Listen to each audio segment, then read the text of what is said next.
Spinach bin wheel with கொள்ளு பச்சை புளி சட்னி எப்படி செய்யுதுன்னு பார்க்கலாமா? அதுக்கு ஃபஸ்ட்டு நம்ம ஸ்பீனச் நல்லா வந்து பிளான்ச் பண்ணி எடுத்துக்கலாம். அதுக்கு ஸ்டவ் ஆன் பண்ணிவிட்டு நல்லா கொதிக்கிற தண்ணியில் நம்ம க்ளீன் பண்ண ஸ்பீனச், அதாவது பசலைக்கீரை நல்லா வெந்ததும் நம்ம ஸ்டவ் ஆஃப் பண்ணிவிட்டு அதை ஒரு சைடில் வச்சுக்கலாம். அந்த கீரை வெந்த தண்ணியை நல்லா ஃபில்டர் பண்ணிவிட்டு அந்த கீரையை நல்லா வந்து கிரைண்ட் பண்ணி எடுத்துக்கலாம். சப்பாத்திக்கு மாவு பிசைகிற மாதிரி மாவு ரெடி பண்ணிக்கணும். பட் இதில் வந்து நம்ம அரைச்சி இந்த வேக வச்ச கீரையை வந்து அரைச்சி மிக்ஸ் பண்ணிக்க போகிறோம். ஸோ அதுக்கு வந்து ஆஸ் யூஷுவல் கோதுமை மாவு, உப்பு, எண்ணெய் அதெல்லாம் போட்டு நல்லா சப்பாத்தி மாவு மாதிரி நம்ம பிசைஞ்சு ரெடி பண்ணிக்கலாம். நீங்கள் கீரை அரைக்கும் போது இந்த தண்ணியுமே ஆட் பண்ண வேணாம். ஏன்னா நம்ம வெந்திருக்கும் போது அதுலேயே அந்த தண்ணி ரொம்ப இருக்கும். அந்த ஈரப்பதத்தினால உங்களுக்கு எந்த தண்ணியும் தேவைப்படாது. ஸோ இப்போ நம்ம அரைச்சிட்டு மிக்ஸ் பண்ணி சப்பாத்தி மாவு ரெடி பண்ணியிருக்கோம். இது பாருங்கள், அந்த கலர் எவ்வளோ க்ரீனிஷாக இருக்குது. இது ரொம்ப ஹெல்த்தி. நார்மல் நம்ம சப்பாத்தி சாப்பிட்றதுக்கு இந்த மாதிரி ஒரு சில வெஜிடபிள்ஸோட மிக்ஸ்சர் எடுத்து நம்ம இந்த மாதிரி செஞ்சு சாப்பிட்டா இன்னும் கொஞ்சம் ஹெல்த்தியாக இருக்கும். இப்போ ஸ்டஃபிங்க்கு யூஸ் பண்ணுறதுக்கு பன்னீர் வந்து மிக்ஸ்சர் ரெடி பண்ணிக்கலாம். நார்மல் பன்னீரை நம்ம வந்து சும்மா கையிலே இப்படி உடச்சி விட்டுக்கலாம். இப்போ இதில் நான் வந்து ஆல்ரெடி சாப் பண்ணி வச்சுருக்கேன் onion, pepper powder, chilli flakes, oregano இருந்தால் நீங்கள் யூஸ் பண்ணிக்கலாம். இன்னும் டேஸ்ட் நல்லாயிருக்கும். இட்டாலியன் சீசனிங் அந்த மாதிரியும் யூஸ் பண்ணிக்கலாம். அப்படி இல்லைன்னா நம்ம இந்தியன் ஸ்டைலில் கரம் மசாலா, கொரியாண்டர் மசாலா அந்த மாதிரி மசாலா ஐட்டம்ஸ்லாம் யூஸ் பண்ணிக்கலாம். அப்புறம் நம்ம 3 டைப்ஸ் ஆஃப் சாஸும் யூஸ் பண்ணிக்கலாம். Red chilli sauce, tomato ketchup, இல்லைனா அந்த சோயா சாஸ் அந்த மாதிரி எல்லாமே யூஸ் பண்ணிக்கலாம். சால்ட் சொல்ல வந்துட்டாங்க, அதை ஆட் பண்ணிவிட்டு எல்லாத்தையும் நல்லா மிக்ஸ் பண்ணி நம்ம சைடில் வச்சுக்கலாம். இப்போ நம்ம வந்து அவுட்டர் லேயர் ரெடி பண்ண போகிறோம்.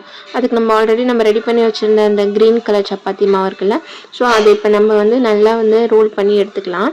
ஆஸ் யூஷுவல் நம்ம சப்பாத்திக்கு தேய்க்கிற மாதிரி தான் தேய்க்கணும். பட் அந்தளவுக்கு தின்னாக வேணாம், கொஞ்சம் திக்காக பார்த்துக்கோங்க. ஏன்னா அப்போ தான் வந்து நம்ம உள்ளே வைக்கிற ஸ்டஃபிங்கோட வெயிட்டை வந்து அது கொஞ்சமாச்சு தாங்கணும். ஸோ கொஞ்சம் திக்காக இருந்துக்கிற மாதிரி பார்த்துக்கோங்க. இப்போ வந்து நம்ம நல்லா தேய்ச்சதுக்கப்புறம் இதுக்குள்ளே அந்த ஸ்டஃபிங்கை வந்து ஃபுல்லாக வந்து வச்சு அப்ளை பண்ண போகிறோம். உள்ளே வைக்கிற ஸ்டஃபிங் வந்து கொஞ்சம் நல்லா எல்லா சைட்லேயும் கொஞ்சம் நல்லா ப்ரெஸ் பண்ணி விட்டுக்கோங்க. ஏன்னா இப்போ இதை நம்ம மறுபடியும் ரோல் பண்ணி கட் பண்ண போகிறோம். ஸோ ஓவர் சைஸாக இருந்துச்சுன்னா அது பார்க்க நல்லா இருக்காது. ஸோ இந்த மாதிரி நீங்கள் எல்லா சைட்லேயும் ஃபுல்லாக அப்ளை பண்ணிட்டதுக்கப்புறம் இப்போ இதை நம்ம அப்படியே ரோல் பண்ணலாம். நீங்கள் குட்டீஸ்க்கு வேணும்னா குட்டி குட்டியாக கூட கட் பண்ணிக்கலாம். நான் இப்போ இதை ஆனால் 3 தான் கட் பண்ணுறேன்.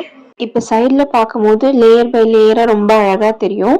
ரைஸில் எப்பயுமே அவுட்டர் லேயர் கிறிஸ்பினஸ் கொண்டு வரதுக்கு முன்னாடி நம்ம அதை வந்து ஏதாச்சும் ஒரு மாவில் இல்லைன்னா டிப் பண்ணி எடுப்போம்.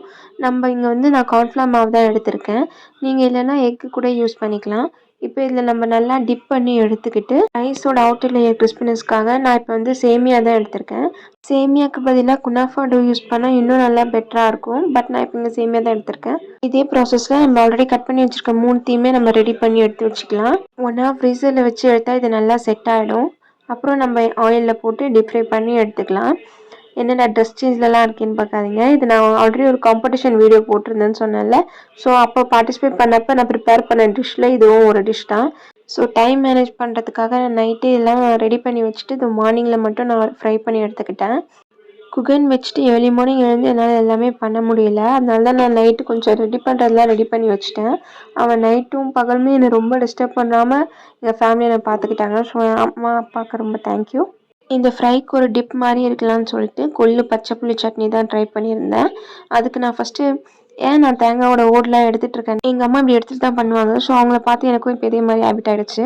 இது நீங்கள் இந்த மாதிரி எடுத்துகிட்டு நீங்கள் பண்ணும்போது ரொம்ப ஒயிட்டாக இருக்கும். தேங்காய் சட்னி எதுவாக இருந்தாலும் சட்னிக்கு தேவையான கொள்ளை நான் ஆல்ரெடி ஃப்ரை பண்ணி எடுத்துட்டேன்.